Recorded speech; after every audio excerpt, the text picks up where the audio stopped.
We had a bunch of levels that used crusher panels in ways that made the test chambers more dangerous. After showing some of these levels in press demos, we got feedback that viewers were getting the impression that Portal 2 was going to be too difficult, since players would have to time events such as running or falling through a portal while avoiding getting hit by a deadly crusher. We ultimately decided to save these crushers for the escape when Wheatley tries to hold you off. A nemesis worthy of my vast intellect. In this excursion funnel ride, playtesters would often end up shooting the wrong portal at the critical moment and killing themselves. This ruined the moment for players who often didn't quite understand why their excursion funnel hadn't been redirected. As a solution, we now detect when the player places the wrong portal in hopes of saving themselves. We help them out by moving their other portal under the excursion funnel source. This effectively makes this section foolproof by allowing the player to shoot either portal to save themselves. Where do you go? When playtesting the final boss battle, we found players were confused about what to do when they entered Wheatley's lair. Our solution was to train the player by having them break glass paint pipes in the previous level. This lets them learn the mechanic without any time pressure before they have to fight Wheatley.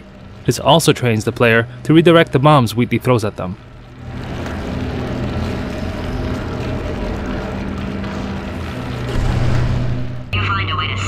There was a lot of debate over how to properly punish Wheatley at the end of the game.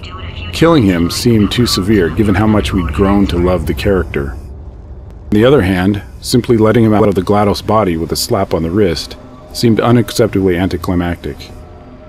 Having him sucked out into space with a space sphere seemed like a happy middle ground that everybody could get behind.